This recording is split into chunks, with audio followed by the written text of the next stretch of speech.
ഒരു ജനപ്രതിനിധികൾക്കും ലഭിക്കാത്ത ഭാഗ്യമാണ് ഉമ്മൻചാണ്ടി എന്ന നേതാവിന് ലഭിച്ചത്. പുതുപ്പള്ളിക്കാർക്ക് അവരുടെ കുഞ്ഞുഞ്ഞ് എത്രമാത്രം പ്രിയങ്കരനായിരുന്നോ അത്രമാത്രം പ്രിയപ്പെട്ടതായിരുന്നു പുതുപ്പള്ളിയെ ഉമ്മൻചാണ്ടിക്കും.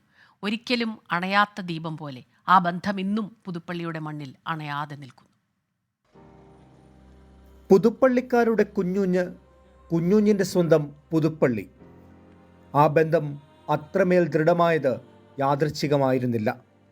പള്ളിക്കൂടത്തിൽ പോയപ്പോഴും പള്ളിയിൽ പോയപ്പോഴും രാഷ്ട്രീയത്തിലെത്തിയപ്പോഴും പുതുപ്പള്ളിയെ ഉമ്മൻചാണ്ടി മറന്നില്ല.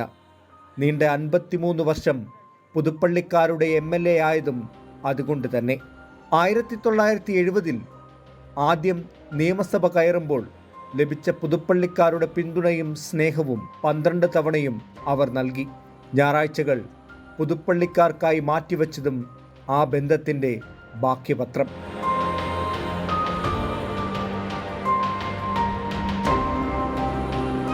പുള്ളി ഞായറാഴ്ച ഇവിടെ വന്ന് പിന്നെ ആളുകളെല്ലാം കാണും. പിന്നെ ഒരു 10:30 തൊട്ട് പിന്നെ നമ്മുടെ കല്യാണം നടന്ന വീടുകൾ, മരണ വീട് വന്നാൽ ഏറ്റവും ബെസ്റ്റായിട്ട് ആദ്യം അവിടെയാണ് പോണേ.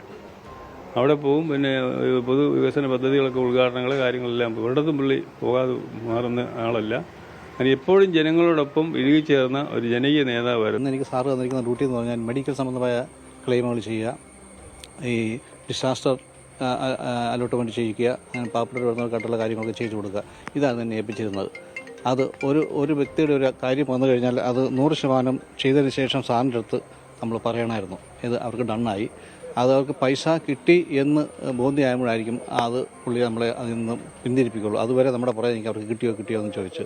ഒരു വർഷം മുൻപ് ഇതേ ദിവസം പുതുപ്പള്ളിക്കാരുടെ കണ്ണു നനച്ച് യാത്രയായെങ്കിലും പുതുപ്പള്ളി പുണ്യാളനൊപ്പം അവർ കുഞ്ഞുഞ്ഞിനും ഇടമൊരുക്കി.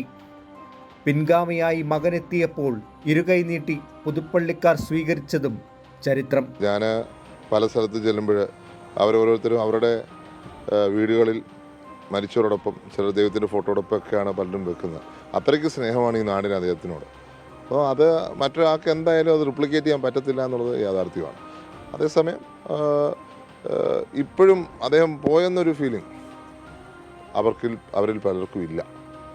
അതാണ് ഒരു യാഥാർത്ഥ്യം. പുതുപ്പള്ളിയെ വിട്ട് മറ്റൊരിടം ഒരിക്കലും തേടിയിട്ടില്ല ഉമ്മൻചാണ്ടി. അവസാന തെരഞ്ഞെടുപ്പിന് മുൻപ് പറിച്ചു നടാനുള്ള ശ്രമവും വിഫലമായി. പുതുപ്പള്ളിയുടെ മണ്ണിൽ ഇന്നും അവരുടെ കുഞ്ഞുഞ്ഞ് അണയാതെ ജ്വലിക്കുന്നുണ്ട്.